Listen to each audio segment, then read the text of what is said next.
시편 139편 14절 24절 주의 생각들은 17절 말씀 시편 139편 17절 말씀 같이 읽겠습니다. 오 하나님이여 주의 생각들이 또한 내게 어찌 그리 보배로운지요 그것들을 합친 것이 어찌 그리 큰지요. 주의 생각들은 크다, 깊다, 높다, 다양하다, 많다 이제 쭉 있는데 오늘 주의 생각들은 잠깐 기도하고 바로 이 말씀 전하겠습니다. 위대하시고 거룩한 주 하나님 감사합니다. 이 말씀에 기름 부어주시고 저는 오늘도 말씀 은혜롭게 잘 들을 수 있도록 주님께서 저희 귀를 열어주시고 마음을 열어주셔서 지각을 열어서 말씀을 깨닫게 해주십시오. 저희 눈을 열어서 이 말씀의 풍부한 빛과 또 말씀에 담긴 그 지혜와 하나님의 권능과 신격을 모두 알아볼 수 있게 해주시옵소서. 전능자 주 하나님 도와주십시오. 감사드리며 주의 성기도합니다. 아멘. 예, 계속해서 시편 139편입니다. 이번 시간은 주의 생각들은 보배롭도다. 이 본문을 중심으로 주의 말씀을 공부하겠습니다. 하나님의 뜻, 하나님의 계획, 하나님의 말씀에 대해서 우리가 자주 다루지만 주의 생각, 하나님의 생각에 대해서는 많이 다루지 않는 주제입니다. 주의 생각에 대해 가장 잘 알려진 몇 구절을 오늘 보겠습니다. 첫째, 주의 생각들은 높습니다. 가장 유명한 구절은 이사야 55장 9절. 이는 하늘들이 땅보다 높은 같이 내 길들은 너희 길들보다 높으며 내 생각들은 너희 생각들보다 높기 때문이니라. 예, 보면 내 생각들은 너희 생각들보다 높기 때문이로다. 이 말씀. 내 생각들은 너희 생각들보다 높다. 주의 생각들은 높다. 이 말씀에서 우리는 주의 생각들이 높다. 주의 생각들은 아무도 측량할 수 없을 만큼 높습니다. 그분의 명철은 무한하시기 때문입니다. 둘째, 주의 생각들은 영원히 섭니다. 시편 33편 11절에 주의 계획 곧 그분의 마음의 생각들은 주의 계획 곧 그분의 마음의 생각들은 주보에 다 있습니다. 주의 계획 곧 그분의 마음의 생각들은 주의 계획이 뭐예요? 카운슬. 주의 계획 그분의 마음의 생각들. 주의 계획이 주의 마음의 생각이라고요. 주의 생각하면 주의 계획들이에요. 모든 세대에 영원히 서리라. 주의 생각들과 주의 계획들, 주의 말씀은 정확히 같습니다. 동격이에요. 우리는 생각과 말이 다르고 말과 행동이 다르고 생각과 삶이 완전히 다릅니다. 다 사람이 생각대로 행동할 수 있고 그 생각대로 살 수 있으면 얼마나 좋겠어요. 그것도 안 되겠다. 생각대로 살 수 있으면 또 악한 생각하는 놈들은 막 그러면 어쨌든 이 생각과 삶이 우리 다르다고. 생각과 상상은 자유지만 현실은 전혀 다릅니다. 그러나 주께서는 무엇이든지 생각하시는 대로 행하실 수 있습니다. 생각하시는 대로 말하고 그 말과 행위가 생각과 말과 행위가 정확하게 일치한다 이 말이죠. 그분의 생각이 곧 그분의 계획이고 그분의 생각이 그분의 뜻이고 그분의 생각이 곧 그분의 말씀입니다. 그분의 생각이 그분의 말씀이고 그대로 그분이 그 생각대로 그 계획대로 행하면 그것이 그분의 일이 됩니다. 그렇죠? 주의 계획이 곧 그분의 생각입니다. 그래서 성경은 주의 계획 곧 그분의 마음의 생각들은 모든 세대에 영원히 서리라 했습니다. 물론 사람들의 죄와 불순종으로 인해 주님께서 그분이 지으신 것들로 인해서 repent 이런 게 있죠.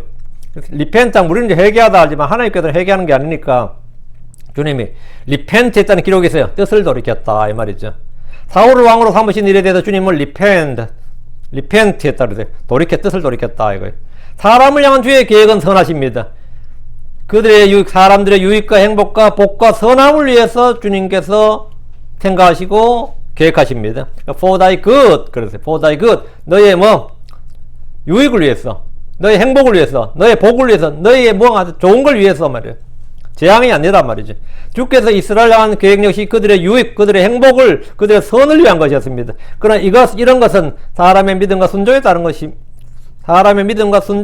겁니다. 성경에서 repent란 단어는 회개하다 돌이키다는 뜻입니다. 하나님께서 뜻을 돌이킨다고 하시면 주님께서 생각을 바꾸신다는 말입니다. 재앙이나 벌을 내리고 했다가 뜻을 돌이키시면 그것이 주께서 repent 했다. repent. 나를 향한 주의 생각, 주의 계획은 나를 향한 주의 생각과 주의 계획, 주의 뜻을 바꾸는 유일한 방법. 주님 뜻을 돌이켜 주십시오. 통촉하여 주시옵소서. 그럴 수는 없는 거 아니에요. 어떻게 하면 이 주의 뜻을, 주의 생각을 바꾸게 할 수 있느냐? 그것은 바로 내가 주의 말씀을 듣고 나의 죄를 자백하고 주께로 내가 돌이키면 주님께서 나에 대한 재앙이나 벌이나 심판이나 정죄나 모든 걸 돌이킨다고요. 내가 주의 말씀을 듣고 돌이킬 때 주님께서 내게 생각했던 어떤 것도 다 복으로 바꾸신다고. 그 뜻을 돌이킨다는 거예요. 그 외에 주의 계획과 그분의 생각들은 모든 세대에 영원히 섭니다. 주의 생각들은 영원히 선다. 주의 계획은 영원히 선다. 주님의 생각은 헛된 생각이 없다는 겁니다. 셋째, 우리를 향한 주의 생각은 많습니다. 많다. 시편 40편 5절에 오 주 내 하나님이여 주께서 행하신 주의 놀라운 일과 우리를 향하신 주의 생각이 많나이다. 내가 그것들을 차례대로 주께 셀 수 없나이다. 내가 그것들을 선포하고 말하려 해도 그것들이 너무 많아 셀 수 없나이다. 셀 수가 없다. 카운트가 안 된다는 거예요. 왜? 주의 생각들이 너무 많다. 이거. 사람들에게 그 사람 생각이 너무 많아 그럼 뭐죠? 좋은 거 아니에요. 갈등이 많다는 뜻이야. 그래서 단순한 생각의 종류예요. 근데 주님께서 생각이 많다. 우리를 향한 주의 생각은 많다. 이런 뭐냐? 하나님께서 우리를 향한 다양한 게 다양한 뜻 그런 게 많다는 거예요. 우리를 향한 주의 생각은 선합니다. 의롭습니다. 주의 생각에는 간교함이나 더러움이나 악함이나 거짓이 전혀 없습니다. 어둠이 없습니다. 주의 생각은 순수합니다. 주의 생각은 거룩해요. 주의 생각은 늘 건전합니다. 근데 우리를 향한 주의 생각은 다 그런 것이 많다고. 넷째, 주께서는 그분의 생각들을 사람들이 알리십니다. 주께서 주의 생각들을 사람들이 알린다. 이게 뭐죠?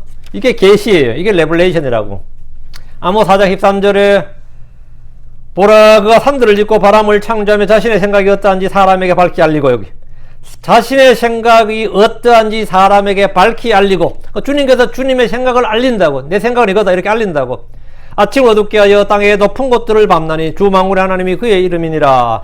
그분의 생각을 사람들에게 알려주시는 것을 성경은 계시라 그러면 계시. 그 알려진 생각을 우리에게 비춰주는 것, 알게 해준 걸 조명이라, 일루미네이션, 조명이라 그래요. 주의 생각을 알지 못하는 것은 주와 그분의 말씀을 멸시하기 때문이고 불신하기 때문입니다. 믿지 않기 때문입니다. 우리가 주의 말씀을 존중하고 두려워하고 주를 두려워한다면 주님께서는 그분의 생각을 주의 말씀을 우리에게 알려주십니다. 그건 뭐냐? 계시와 조명이라 그래요. 주님께서는 어떤 방법으로든 주님 자신의 뜻과 계획, 자신의 생각을 우리에게 알려주신다고. 설교자 할 일이 뭐예요? 그거 하는 거지. 성도들이 주의 성경을 왜 읽어? 주의 생각, 주의 뜻을 알기 위한 것이죠. 다섯째, 주의 생각들은 매우 깊습니다. 시편 92편 5절에 오 주여 주의 일들이 어찌 그리 크신지요. 주의 생각들은 또 주의 생각들은 매우 깊으시나이다. 주의 생각들은 매우 깊으시다. 우리는 생각이 참 짧다. 생각이 참 얕다. 참 뻔한 생각을 하는구나. 이런 거 있죠. 근데 주의 생각들은 매우 깊다. 매우 깊으시나이다. 여튼 주의 생각들은 보배롭습니다. 오늘 본문입니다. 주의 생각들이 또한 내게 어찌 그리 보배로운지요. 오 하나님이시여 그것들을 합친 것이 어찌 그리 큰지요. 주의 생각들은 보배롭다 크다. 주의 생각들은 생각이 커. 생각이 넓어. 그 주의 생각. 주님이 크신 분이니까 당연한 거죠. 자 본문 보겠습니다. 14절입니다. 시편 139편은 굉장히 유명한 시편에서도 아주 손꼽히는 유명한 시편이에요. 내가 주를 찬양하리라. 이는 내가 두렵고도 놀랍게 만들어지기 때문이라. 놀랍도다 주의 일들이여. 또 내 온이 그것을 매우 잘 아나이다. 내가 주를 찬양하리라.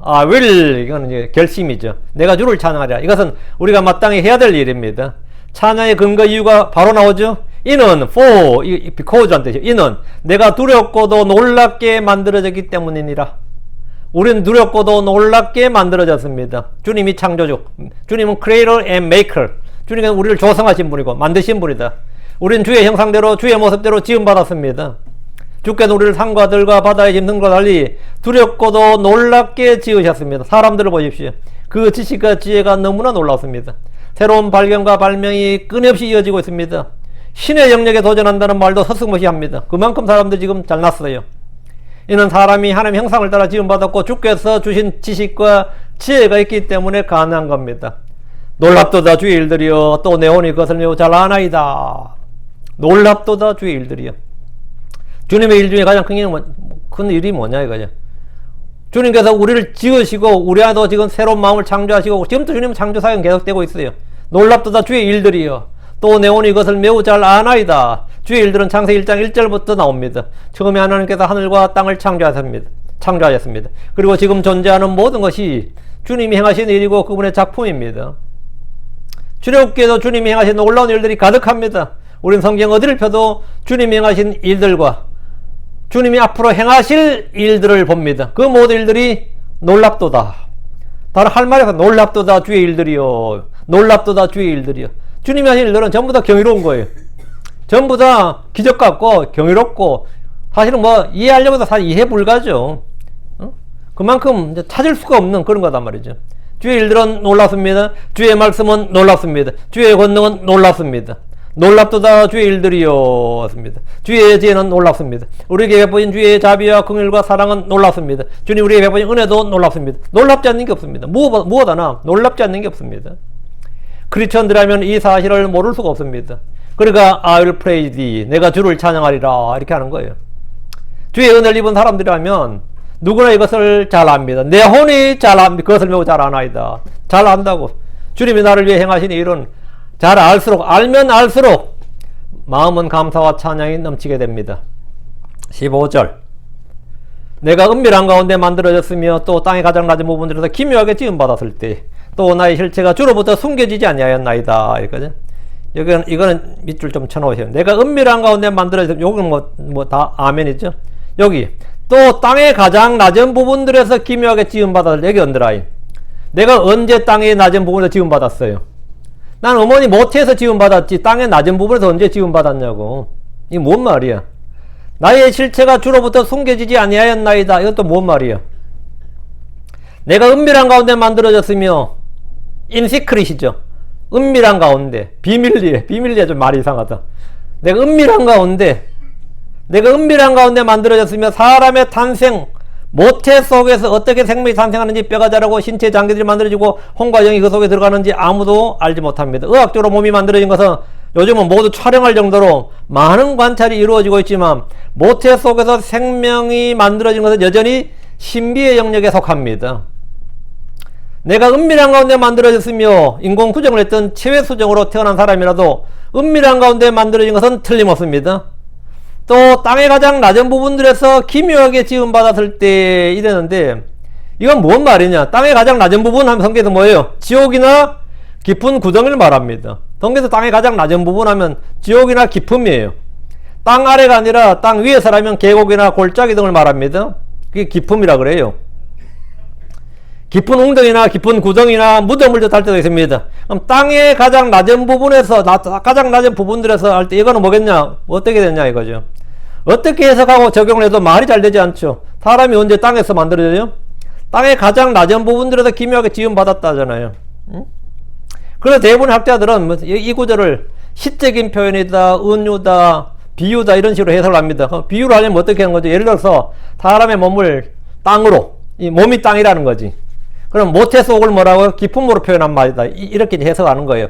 사람의 몸은 땅이나 흙이나 진토, 장막, 집 등으로 다양하게 표현되는데 생명의 씨앗을 받아서 이 몸속에 생명의 씨앗을 받아서 자라난다는 의미에서 땅은 이 몸이 땅과 토양이 되고 모태 속은 땅의 더 낮은 부분이다. 이렇게 해석하면 어때? 좀 그럴듯하잖아요. 어떻게 하여튼 이 해석이 여러분 좀 와닿아요? 그러면 땅의 깊은 곳에서 모태 속에서 지금 받았다는 것이 이제 여기 이제 최상의 이제 해석이에요. 요게 지금까지 이제 여러분이 영미권이든 한국이든 어느 주석 어느 설교를 들어도 이거보다 더 나은 해석은 없어요. 근데 이거보다 또 헛방도 없어. 왜? 모태 속에서 우리 몸이 지음받은 것은 첫 번째 출생에 관한 겁니다. 우리가 말할 때 첫 번째 출생 거듭남할 때는 첫 번째 출생은 모태 속에서 몸의 출생이고 거듭남할 때 born again 할 때 이건 뭐죠? 영의 출생이죠. 영이 새롭게 나는 그게 이제 우리가 거듭남이라 하잖아요. 그 성경에 몸의 출생이 두 번 있다고. 사람은 몸의 출생을 두 번 해야 된다고. 한 번은 내 육체적 출생을 해야 되고 한 번은 뭐 해야 된다고? 부활을 해야 된다고요. 몸은 두 번 출생해야 돼요. 한 번은 모태소에서 출생해서 어린아기로 출생해서 자라나는 거고 두 번째 출생은 단번에 주 예수 그리스도 같은 형상 같은 몸 영적인 몸으로 몸이 다시 땅에서 출생해야 된다고. 이 지금 이야기는 부활에 관한 구절이에요. 15절은. 자, 그럼 죽은 후에 나오는 부활의 몸은 어디서 출생을 합니까? 땅의 더 낮은 부분에서 출생하는 겁니다. 부활한 몸은 전부 다 땅의 더 낮은 부분에서 출생하는 거예요. 어느 날 사람은 모태가 아니라 땅 속에서 출생합니다. 땅에서 솟아난다고. 마치 풀들이, 나무들이 땅에서 솟아나듯이 사람이 땅에서 나와. 땅에서 나온 사람, 어때요? 근데 땅에서 나온 사람이 흙덩어리가 아니라 뭡니까? 영광스러운 몸이야. 이게 상상이 됩니까? 이건 땅에서 땅을 캤더니만 금덩어리가 나왔다보다 더 놀라운 게 뭐죠? 땅을 캤더니만 거기에 이상한 거 많으면 땅속에 다 그렇잖아요. 근데 내가 막 땅을 캤더니만 다이아몬드가 나왔다. 아니면 땅을 가만 캤더니 금덩어리가 나왔다. 이건 엄청난 거지. 응? 근데 이 땅 속에서 사람이 막 뛰쳐나오는데 그 사람들이 전부 다 뭡니까? 글로리어스 바디를 가지고 뛰쳐나와, 스피리추얼 바디, 헤븐리 바디를 가지고 막 뛰쳐나와요. 막 솟아나온다고. 이건 엄청 놀라운 일 아니에요? 하나님께서 땅의 흙으로 첫사람 아담을 지으셨던 그 주께서, 그 땅의 흙으로 첫사람 아담을 지으셨던 그 주께서 또 땅에서 사람들을 쏟아져 나오게 하시는 것, 그게 뭐죠? 부활입니다. 그 땅에서 이 새 몸을 입고 나오는 새 몸을, 이 몸의 몸, 바디, 새 몸을 입고 나오게 하는 게 이게 부활이, 이것이야말로 은밀하게 기묘하게 지음받은 겁니다. 아무도 모릅니다. 사람이 어느 날 갑자기 땅에서 튀어나오는데 이걸 어떻게 지음받았는지 아무도 모릅니다. 언제 그래 됐는지 아무도 몰라요. 그래서 in secret 그런 겁니다. 은밀하게. 그리고 뭐래요? 이 몸이 어떻게 되는데 과학적으로 아무도 모릅니다. 그게 뭐예요? 예, 이게 지금 15절 말씀이에요. 모태 속에서 육체 출생보다 부활의 몸이 만들어진 것은 훨씬 더 은밀하고 기묘합니다. 모태 속에서 몸이 만들어진 거야. 뭐 임신했네. 그럼 뭐 그 비밀도 아니지. 임신했네. 이제 곧 나오겠네. 배가 불러오네. 뭐 그러잖아요. 응? 배가 나오네. 어이구 곧 나오겠네. 뭐 큰 비밀도 아니지 뭐. 응? 막 숨기지 않는 이상이야. 뭐 큰 비밀도 아니지. 그런데 문제는 이 부활의 몸은 모두에게 비밀이에요.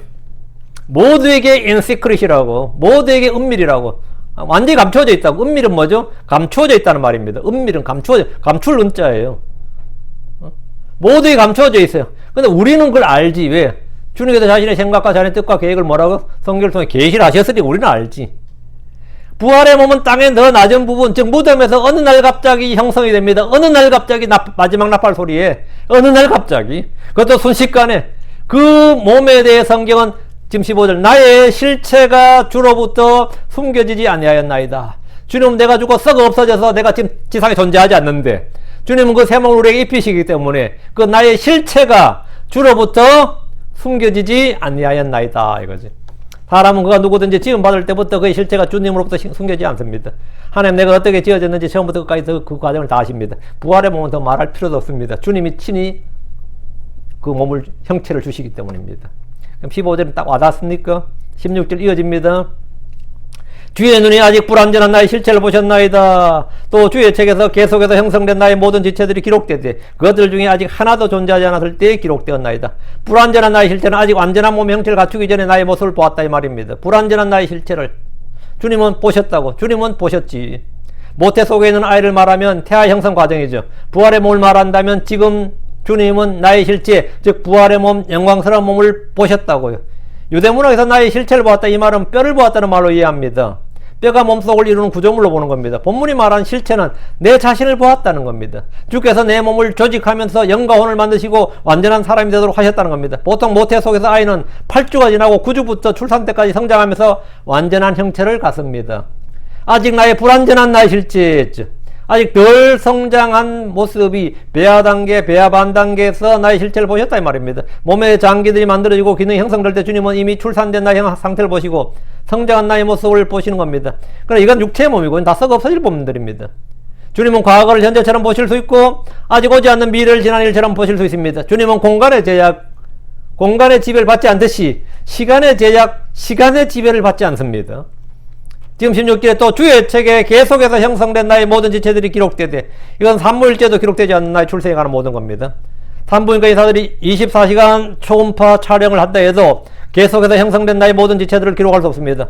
물론 병을 더 기형아 검사를 하고 모태 속에서 몸의 어느 부분이 이상하다는 것을 조기에 발견하기도 합니다. 주께서 내 몸의 모든 부분의 성장 과정을 수정에서부터 배아가 자궁으로 이동하면서 세포 분열을 거치는 모든 과정, 그리고 몸의 장기들이 형성되는 모든 걸 다 기록하신 겁니다.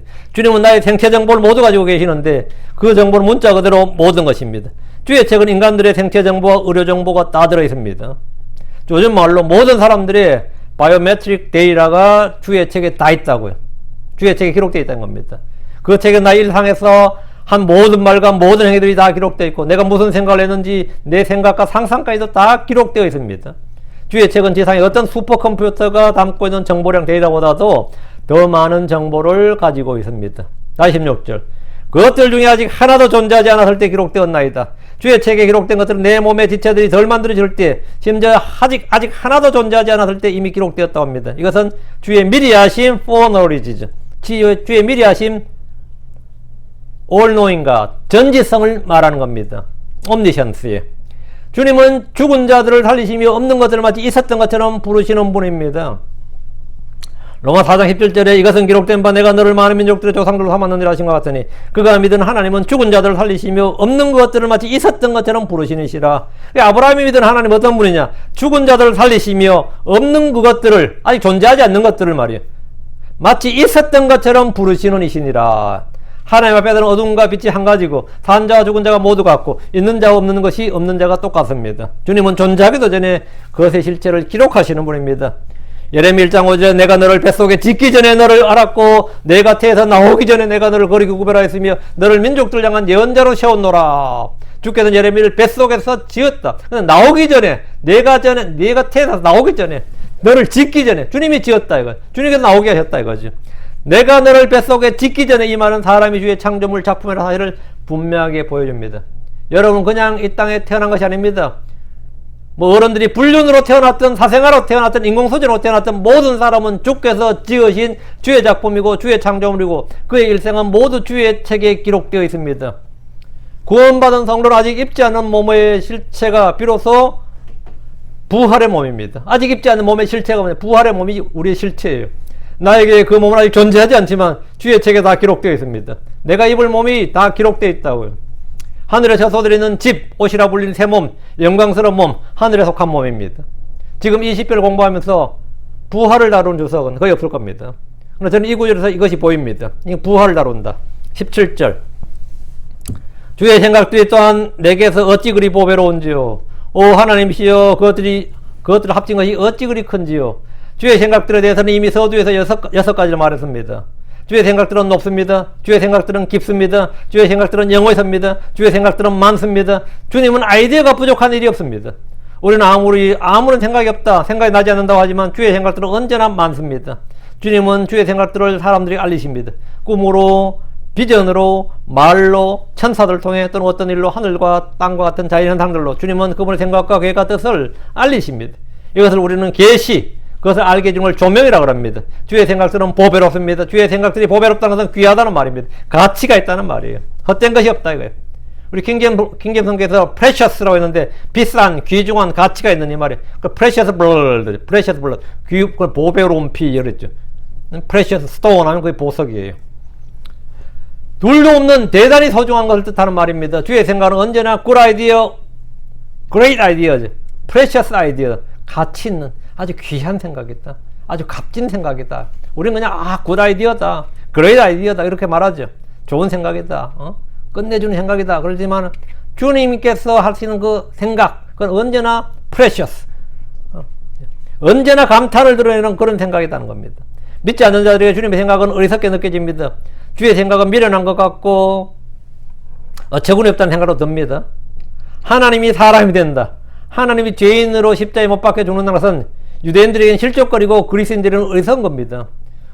전능하신 하나님이 뭐하려고 사람이 되는데, 전능한 하나님이 왜 사람이 돼서 죽는데, 능력이 없어, 뭐가 없어, 그게 말이 되냐? 그게 얼마나 어리석어. 어리석게 느껴진다고요.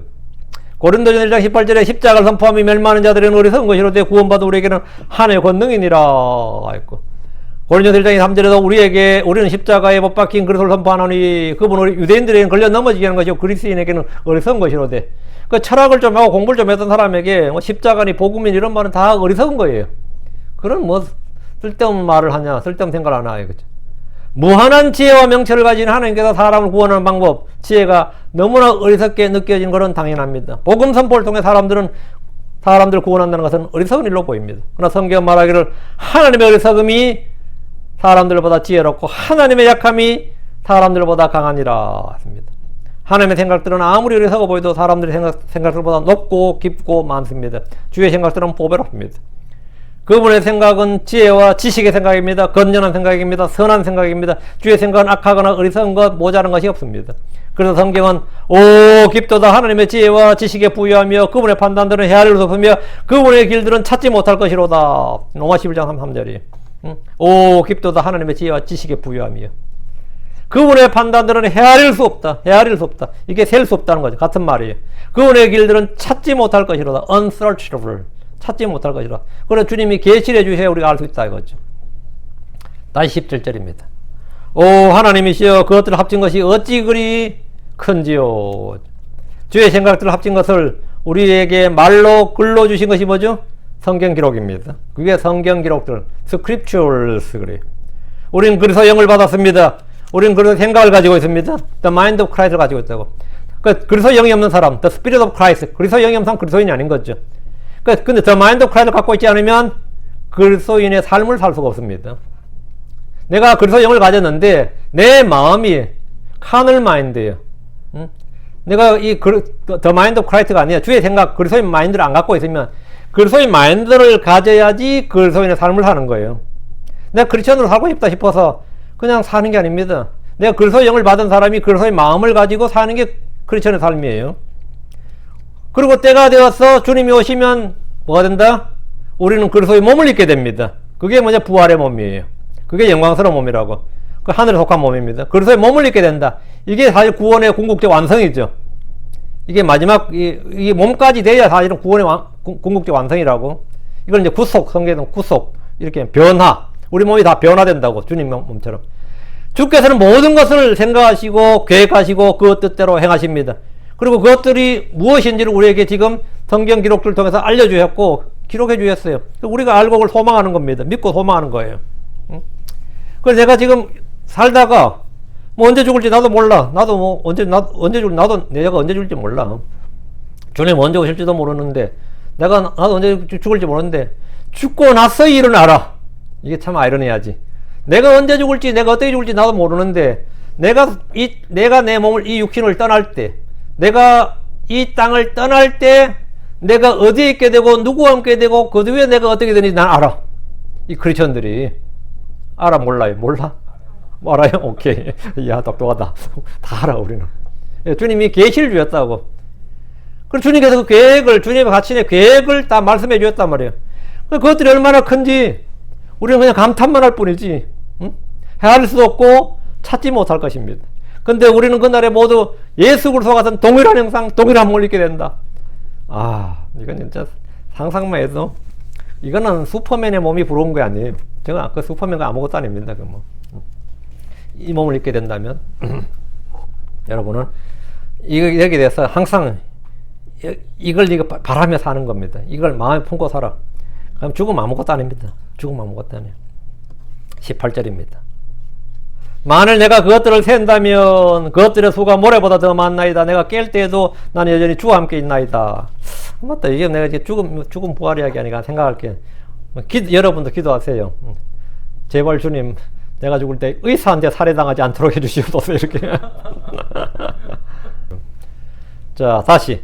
만일 그것들을 셀 수 있다면, 자, 18절입니다. 만일 내가 그것들을 샌다면, 주의 생각들을 세어본다면, 세게 된다면, 그것들의 수가 모래보다 더 많을 것이라는 거예요. 모래보다. 그러니까 모래는 우리가 셀 수가 없는 거잖아요. 너무 많아. 그건 누가 셉니까? 그냥 대충 뭐 면적 계산해서 대략 이렇게 계산하는 거지. 아무 세지 못해요. 응? 사도 요한은 요한복음 21장 25절에 예수님께서 행하신 다른 일로 많음으로 만일 그것들을 낱낱이 기록한다면 심지어 이 세상에라도 기록된 책들로 담지 못할 줄로 나는 생각하노라. 아멘. 그러니까 주님이 한 일들을 기록한다면 이 세상에라도 기록된 책들로 담지 못한다고. 너무 많았어. 이건 뭐 예수님의 전기를 쓴다면 이건 책이 뭐 20권짜리 장편 시리즈가 아니라 200권짜리, 2000권짜리, 20000권짜리, 2억 권 이래 나온다는 거예요. 이건 이 세상이 담지를 못한다. 그 기록된 책을 담지를 못한다는 거예요. 그분의 행한 일이 이 정도라면 그분의 생각들과 계획들을 센다는 것은 아예 불가능한 거지. 주의 생각들의 수를 말하고 한다면 우리는 간단히 무한대로 하면 됩니다. 그것이 정답입니다. 지금 18절에 그것들의 수가 모래보다 더 많나이다. 성경에서 수의 많을 말할 때 여러분은 어때 숫자가 많을 때 뭐라 그래요? 숫자 말할 때 어떤 표현을 써요? 한국 사람들 머리털보다 많다 그러나? 머리털이 뭐 한 10만 개밖에 안 되는데 뭐 그건 뭐 그렇게 많은 건 아니지. 머리 숱이 아주 많은 사람이 한 10만 개 정도 될 거예요. 10만 개 되나? 내가 잘못 알고 있나? 대충 그렇게 들은 것 같은데. 그런데 이 이스라엘 문학에서 아니면 이스라엘 사람들에게 뭐가 많다고 표현할 때는 우리가 뭐 억만, 수만 이런 쓰잖아요. 한국 사람들 쓰는 표현은 기본의 표현이. 근데 이스라엘 사람들이나 이 성경적 표현은 주로 세 가지예요. 하늘의 별들보다, 땅의 티끌보다, 해변의 모래보다. 바다의 모래보다. 이 세 가지가 주로 성경에서 수의 많음을 나타낼 때 쓰는 표현이에요. 그러니까 저 군대가 엄청나게 많으면 모래같이 아니면 뭐 티끌같이 그렇게 몰려왔다. 물론 뭐 홍수같이 할 때 그것도 많이 쓰는 표현인데 그 홍수는 셀 수가 없으니까요. 그 세는 표현으로는 하늘의 별들보다 땅의 티끌같이 모래같이. 그래서 창세기 20장 17절에 보면 내가 내게 복을 주고 복을 주며 또 씨를 내 씨를 하늘의 별들같이 바닷가의 모래같이 번성하게 하고 번성하게 하리니 내 씨가 자기 원수들의 물을 소유하리라. 보면 여기 보면 하늘의 별들같이 바다의 모래같이. 이게 뭐냐면 엄청나게 많다는 뜻을 표현한 거예요. 예. 하나님께서 솔로몬에게 지혜와 명철을 주셨죠. 그때 뭐랬어요? 솔로몬에게 바닷가의 모래같이 지혜와 명철을 심히 많이 주시고 또 넓은 마음을 주셨다. 이렇게 돼 있죠. 그 보면 바닷가의 모래같이 이 표현이 그래요. 많고 많다는 뜻을 이제 표현하는 게 이겁니다. 주로 세 가지예요. 하늘의 별들, 땅의 티끌, 모래, 해변의 모래. 다시 8절입니다. 내가 깰 때에도 나는 여전히 주와 함께 있나이다. 이게 내가 깰 때에도 언더라인. 내가 깰 때에도. 자, 여기 부활이 사이사이에 들어가 있어요. 이 시편 139편에 부활이 들어가 있다고. 내가 깰 때에도 나는 여전히 주와 함께 있나이다. 내가 깰 때에도 이 말은 죽음에서 부활을 말합니다. 주께서 나를 만드실 때부터 나와 함께 계셨고 내가 존재하기도 전에 이미 나에 관해 기록하신 분이고 모태 속에서 나를 덮으셨습니다. 내가 깰 때에도 여전히 주와 함께 있나이다. 지금 18절에 지금 18절에 내가 깰 때도 여전히 주와 함께 있나이다 할 때 이 깰 때에도란 말을 이 부활에 연관시키란 말이에요. 이 말씀은 이미 앞에서 다룬 것처럼 사람은 두 번 출생, 두 번의 창조를 다룹니다. 이 두 번 출생은 몸과 영 이게 아니고 몸과 몸을 할 때 두 번 말이에요. 예. 우리는 모태에서 한번 출생하고 땅 속에서 한번 출생한다고. 땅 속에서 출생한 출생은 뭐죠? 부활의 몸으로 출생하는 거예요. 이 두 번의 창조라고. 크리스천들은 몸의 출생과 영적 출생을 이제 두 번 출생이라고 하지만 시편에서는 모태에서 만들어진 몸과 땅에 더 낮은 부분에서 만들어진 몸을 다루고 있습니다. 모태에서 만들어진 몸은 육신의 출생. 땅에 더 낮은 부분에서 만들어진 몸은 뭐죠? 부활의 몸이 말이에요. 땅에서 솟아난 사람들이 부활한 사람들입니다. 이런 사람들에 대해서는 지금까지 어떤 학자들도 눈치조차 채지 못하고 있습니다. 이게 뭡니까? 신인류예요. 이 땅에 신인류가 있다는 걸 누가 눈치채요? 우리 크리스천들이 뭐죠? 그리스도 안에서 new creature를 쓰여요. 새로운 창조물이라고. 이 새로운 창조물이고 하나님 아들인데 이건 신인류라고. 근데 신인류인데 몸이 지금 신인류가 아니야. 그렇죠? 우리가 구원받았는데 우리 속 사람이 신인류야. 나는 너희가 질적으로 달라 그러면 내가 지금 이 몸을 입고 있다고 니들하고 같은 부류인 줄 알아? 난 니들하고는 종이 달라. 씨가 달라. 어때요? 난 하나님의 씨. 난 씨가 다르다고. 근데 그거 니가 뭐 다르면 뭐 니가 뭐 달라봐야 뭘 건데. 똑같은 거 먹고 똑같이 아프고 똑같이 병들고 똑같이 죽는데 뭐 다르게 뭐가 다르냐? 그 뭐가 다르냐 하는 그 사람들에게 나타나는 게 뭐냐면 내가 깰 때도 이겁니다. 내가 깰 때도. 땅에서 솟아나는 이 사람들, 부활한 사람들, 하나님 아들들로 나타나는 거면 이 땅에 하나님 아들들로 나타난다고. 이런 사람들에 대해서는 지금까지 어떤 누구도 짐작조차 눈치조차 채지 못하고 있습니다. 어떤 종교에서도 이걸 다루지 못합니다. 이런 신인류가 이 땅에 존재한다. 이 땅에 다시 나타난다는 거. 하나님의 아들들이 나타난다고. 그런 몸을 입고 하나님의 아들들이 이 땅에 나타난다.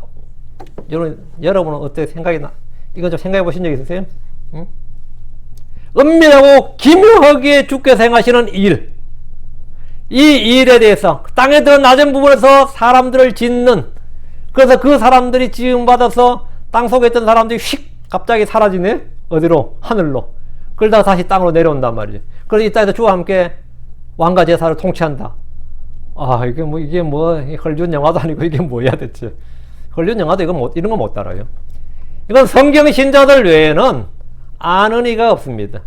근데 내가 깰 때도 나는 여전히 주와 함께 있나이다. 주님 나와 함께 있다고. 주님은 언제나 지금 내가 육체 안에 있든지 내가 육체를 떠났든지 내가 깰 때든지 언제나 나는 여전히 주와 함께 있나이다.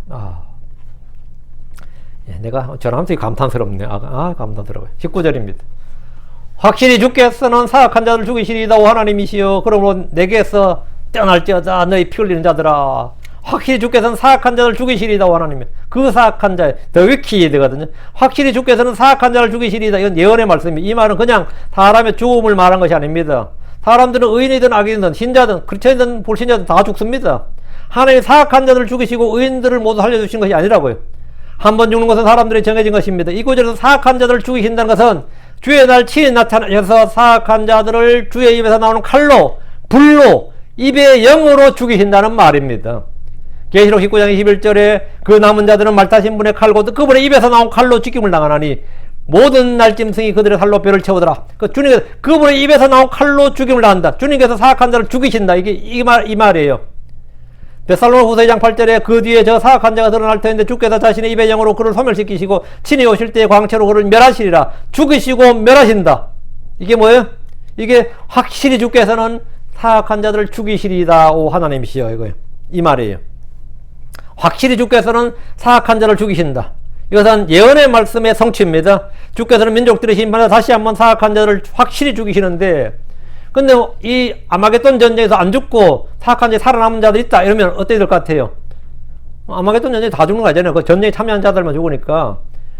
그러면 이 민족들의 심판 때 다시 그들을 뭐한다? 확실히 죽이시는데 그것은 바로 산채로 지옥으로 던져버리시는 겁니다. 그게 마태복음 7장 3절에 그때 내가 그들에게 밝히 말하되 내가 너희를 결코 알지 못하였노라. 불법을 행하는 자들아 너희는 내게서 떠나라. 이게 바로 연결이 됩니까? 이 말씀이? 이게 여기 연결돼야 돼. 말씀이 이렇게 연결이 착착 돼야 돼요. 주님은 불법을 행한 자들, 즉 사악한 자들을 죽이시는데 산채로 지옥에 던져버리시는 겁니다. 그게 마태복음 25장 41절. 그때 그가 왼편에 있는 자들을 이르되 저주를 받은 자들아 너희는 내게서 떠나 마귀와 그의 천사들 위하여 예비된 영존한 불에 들어가라. 이 말씀은 지금 우리가 보는 시편의 말씀은 오 하나님이시여 그러므로 내게서 떠날지어다 너희 피 흘리는 자들아. 이 말씀과 정확히 일치합니다. 예언의 말씀인 거죠. 우리가 뭐 여기서 뭐 때 죽고 그게 아니라 예언의 말씀입니다. 20절. 이는 그들이 주를 대적하여 악하게 말하며 또 주의 원수들이 주의 이름을 헛되이 취하기 때문입니다. 그러니까 20절에 이는 그들이 할 때 그들이 누구예요? 19절에는 사악한 주님이 죽이시는 사악한 자들이죠. 너희는 너희 피 흘린 자들 할 때 이 피 흘린 자들이 뭐죠? 그들이라고. 근데 그들은 뭐 그 사악한 자들 피 흘린 자들이 뭐냐? 피 흘린다면 폭력과 살인이거든요. 이는 그들이 주를 대적하여 악하게 말하며 이들이 한 일이 이거예요. 주의 원수들이 주의 이름을 헛되이 취하기 때문이다. 두 가지죠. 주께서 죽이신다는 사악한 자들, 피 흘린 자들은 이제 살인자들, 폭력을 한 자들인데 주를 대적하여 악하게 말한 자들입니다. 이들은 소위 종교인들입니다. 유대인들을 죽이고 크리스천들을 죽이면서 하나님을 섬긴다고 생각했던 이들이 누구였습니까? 로마 캐톨릭이었습니다. 그들은 천년 이상 이런 짓을 했습니다. 유대인들 죽여. 그건 죄의식이 없어요. 크리스천들 잡아 죽여. 죄의식이 없어. 로마 캐톨릭은 그것을 자신들이 그걸 홀리 월, 성 거룩한 전제로 생각했습니다. 십자군 전쟁 때는 이교도들을 죽이는 것을 주를 섬기는 일이라고 주장을 했습니다. 그러니까 무슬림들 죽이는 걸 뭐라고? 그걸 주님을 섬기는 일이라고 주장했고, 평소에는 주를 믿는 자들을 죽이면서 마녀 사냥이라고 했습니다. 뭐 위그노 대학살, 이거는 캐톨릭이 개신교인을 죽이는 거예요. 프랑스나 뭐 독일이나 유럽에서는 이게 흔한 일이었습니다. 근데 그걸 죽일 때 사람 죽였다 그러면 살인 되잖아. 사람 죽였다 그러면 자기도 양심의 가책이 되는 건 뭐라죠? 마녀 사냥이라고 그래요. 마녀 사냥이요. 위치헌터라고. 마녀로 보는 거예요. 중세 종교재판소가 하는 일이 이런 것이었습니다. 대환란 때도 이런 일이 벌어집니다. 요한복음 16장 2절에 그들이 너희를 회당들에서 내쫓을 것이요 참으로 때가 이르면 너희를 죽이는 자마다 자기가 하나님을 섬긴다고 생각하리라. 그들이 너희를 회당에서 내쫓는다고. 참으로 때가 이르면 너희를 죽이는 자마다, 사람 죽이면서 하는 말이 뭐예요? 자기가 하나님을 섬긴다고 생각하리라. 사람 죽이는 걸 사람 섬긴다고 생각한다고요. 사람 죽이는 걸. 이게 종교전쟁이에요. 의인들이 고난을 받는 것은 창세기나 계시록이나 똑같습니다. 이사 66장 5절에 주의 말에 떠오는 자들아 너희는 그의 말을 들을지어다. 너희를 미워하고 내 이름으로 인하여 너희를 쫓아낸 너희 형제들이 이르기를 주께서 영광 받기를 원하노라. 너희를 성도를 미워하고 예수의 이름으로 인하여 그들 쫓아낸 사람들이 뭐라고 해? 주께서 영광 받기를 원하노라. 근데 우린 주님을 섬긴다고 그런다고. 응?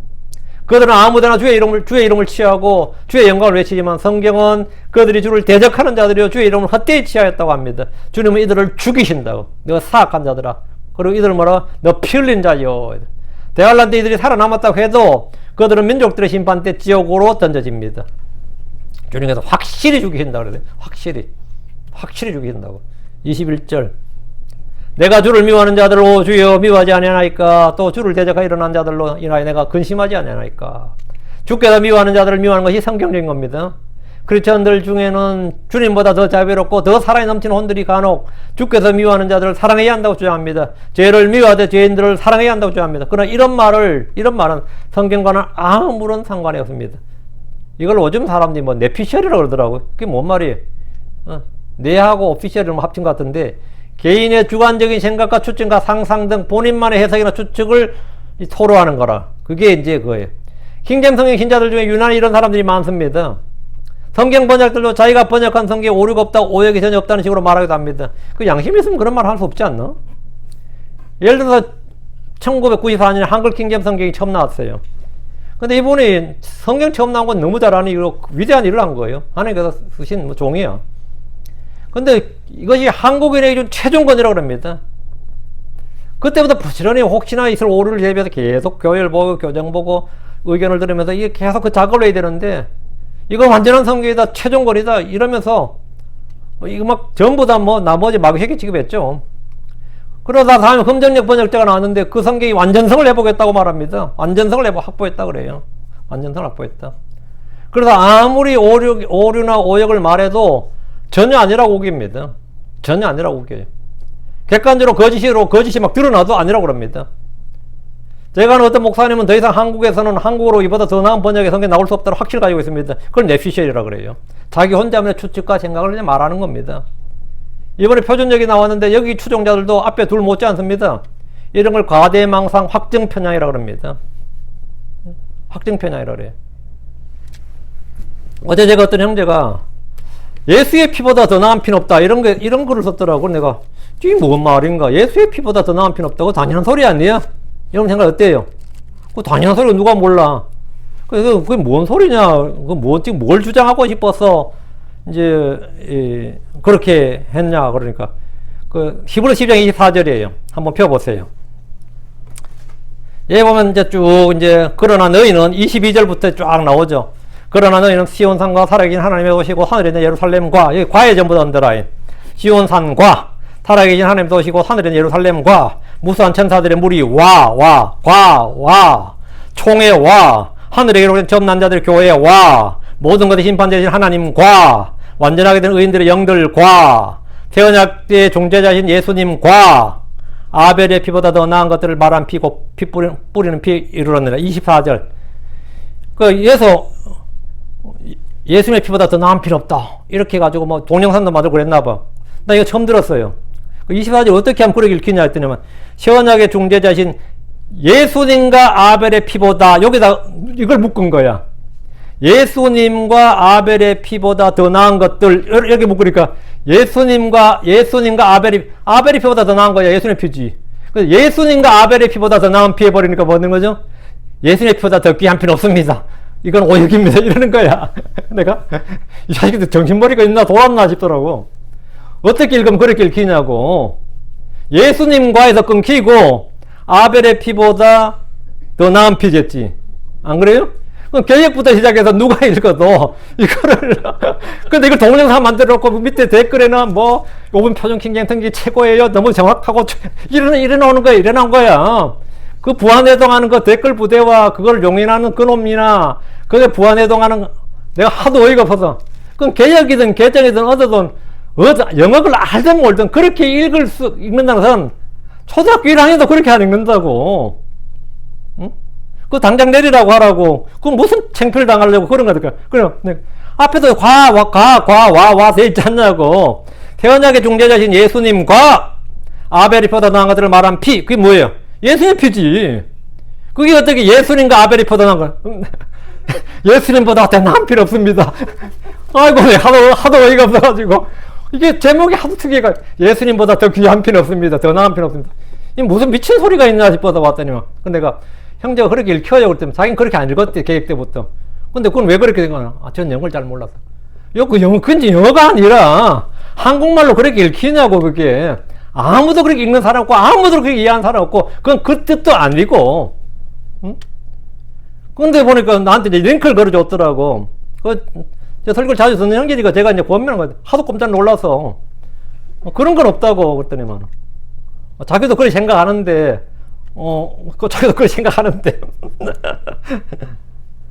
그래, 이게 보니까, 이게 지금 대체 뭐 한 짓이냐? 대체 뭐 한 짓이야? 이게 왜 이런 생각, 왜 이런 주장이 나올 것 같아요? 이쪽은 잘못됐고, 내 건 옳다는 확증 편향이 있는 거예요.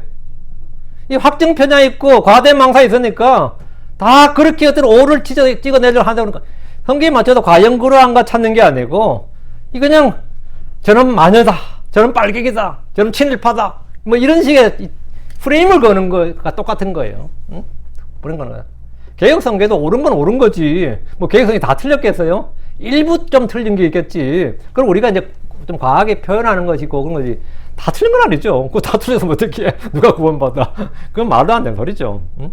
응? 뭐 한 킹이 다 틀렸고 뭐 흠정이 다 틀렸겠어요? 일부겠지. 응? 일부겠지. 저도 마찬가지예요. 그걸 따지면. 이게 항상 바른 마음, 우리에게 기준은 무엇인가? 이 기준이 정확히 잡혀 있어야 돼요. 뭐다? 이거 영어 킹잼 성경이지.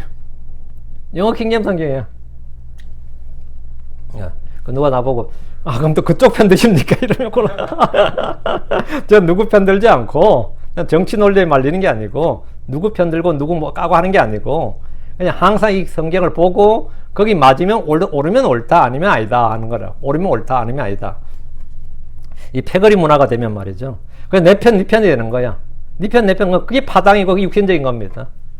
그게 그렇게 되면 안 돼요. 근데 이 종교인들은 정치인들 못지않게 이런 경향과 기질이 자주 나타납니다. 종교인들은 특히 그래요. 그 지구평면론자들, 평평이들 한번 보세요. 그냥 계속 평평하다고 주장하잖아. 근데 그 사람들이 평평하다고 주장하는 근거가 뭘 같아요? 킹잼 성경이야. 그건 내가 이게 더 옳아. 그게 개혁 성경이 아니에요. 킹잼 성경이야. 이 평평이들, 한국의 평평이들, 제일 많은 평평이들은 대부분 킹잼 성경 쓰는 교회에 다니는 사람들입니다. 근데 내가 가서 바다에 가서 수평선, 배 타고 수평선, 비행기를 타든 배를 타든 수평선 한번 보라고. 10마일 밖에 수평선이 보이면 10마일 더 달려봐요. 수평선 어디 있어요? 10마일 뒤에 있습니다.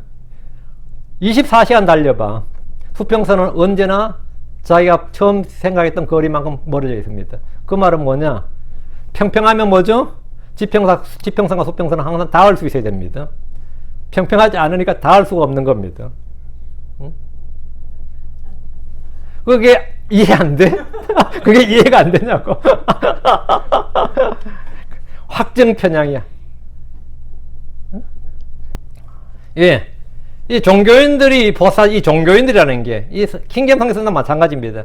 정치인들 못지 않습니다, 이게. 이런 경향과 기질이 자주 나타나요. 응? 우린 주의 영으로 주와 같은 생각, 같은 마음을 품어야 됩니다.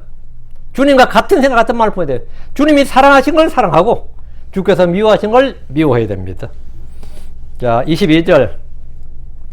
나는 그들을 완전한 미움으로 미워하나이다. 이렇게 언더라인. 이런 말씀이 성경에 있어요. 그죠? 내가 그들을 뭐 한다고요? 완전한 미움으로 미워하나이다. 나는 그들을 나의 원수로 여기나이다. 헤이트리드인데 증오심이에요. 나는 그들을 완전한 증오로 미워하나이다. 완전한 혐오로 미워하나이다. 뭐 다 하는데 미움이 가장 적절한 것 같아요. 증오도 괜찮은 것 같아요. 나는 그들을 완전한 증오로 미워하나이다. 증오는 좀 너무 적개감이 이제 많이 드러나는 것 같고요. 나는 그들을 완전한 미움으로 미워하나이다. 나는 그들을 나의 원수로 여기나이다. 성도들은 주를 미워하는 자들을, 주를 대적하여 일어나는 자들을 완전한 미움으로 미워해야 됩니다. 주님이 미워하는 일들을 또한 미워해야 됩니다. 뿐만 아니라 그들을 나의 원수로 여겨야 됩니다. 2, 3절. 나를 살피소서 하나님이시여 또 내 마음을 아소서. 나를 시험하사 내 생각들을 아시옵소서. 하나님 우리의 마음과 생각과 상상을 다 아십니다. 주님 우리 속에 무엇이 있는지를 다 아시는데 왜 주님이 나를 아소서 이런 게 나와 나오는 거예요? 다 아시는 분께서 왜 내 마음을 알기 위해서 시험하시는 거예요? 난 너희 속에 무엇이 있는지 알게 함이니라 이런 구절이잖아요. 그럼 밖으로 드러내어 우리로 하여금 주님이 아시는 걸 알게 하도록 하게 한 겁니다. 주님은 내 생각, 내 마음에 다 아시는데 나는 그 부정한 부인하면 주님도 뭐 어떻게 하죠? 그래서 이걸 드러내어서 알도록 하는 거예요. 드러내어. 지금 시편에서는 이 다윗은 자신의 순수하고 선한 양심 그런 마음과 생각들을 알아달라는 거예요. 즉 인정받기 위한 기도지 이건. 응? 이건 인정받기 위한 기도예요. 나를 살피셔서 내 마음이 깨끗하고 순수하다 선하다는 걸 알아달라는 거지. 24절입니다. 내 안에 어떤 사악한 길이 있는지 보소서. 그리고 나를 영존한 길로 인도하시옵소서. 사람은 사람을 잘 모릅니다. 나에 대해서 가장 잘 모르는 사람, 가장 잘 못 아는 사람이 나 자신입니다. 살다 보면 나도 어떤 일이 있기 전까지 내 자신이 그런 사람인 줄 몰랐다는 그런 체험이 있을 겁니다. 나도 그래요. 이번 어떤 일을 겪어보니까 야 나도 내가 그때 욕했던 그 사람 마음을 이해하겠더라고 이러면서는 그런 거 있죠. 나도 이제 지금 돼 보니까 이런 일 겪어보니까 그 사람들 심지어 나 요즘 조용기도 이해하겠어 이런 사람 있잖아. 김경성에 쓴 사람도 전에 막 그 사람 욕했다가도 뭐 욕했던 사람이 그래서 그 사람이 그랬구나. 왜 그 말이 뭐예요? 나도 지금까지 내 자신이 그런 면이 있는 줄을 몰랐다는 거지. 나도 내 자신을 몰랐다고. 그러니까 주님이 그걸 드러내 주시는 거예요. 어떤 사건이나 어떤 일이나 어떤 사람을 통해서, 어떤 사람과 사람의 갈등을 통해서. 그러니까 알게 되는 거예요. 난 천없어서 뭐 그런 거 없는 줄 알았지. 저는 고등학교 때까지만 해도요, 이 지상에 나는 못 먹는 음식이 없는 줄 알았습니다. 난 싫어하는 음식도 없고 못 먹는 음식이 없는 줄 알았어요. 그러니까 누가 뭐 좋아하는 음식 물으면 다 잘 먹습니다 그러고, 혹시 뭐 싫어하는 음식 없어 못 먹죠 그랬거든요. 그런데 나중에 좀 지나서 보니까 못 먹는 게 되게 굉장히 많다는 걸 알았어요. 전 비린 거 잘 못 먹습니다. 막 그냥 토해내요. 지금도 저는 간장게장을 못 먹. 간장게장 게장이 몇 가지 있어. 간장게장 빨간 게 무슨 게장이야? 양념게장은 먹어도 간장게장 못 먹어요.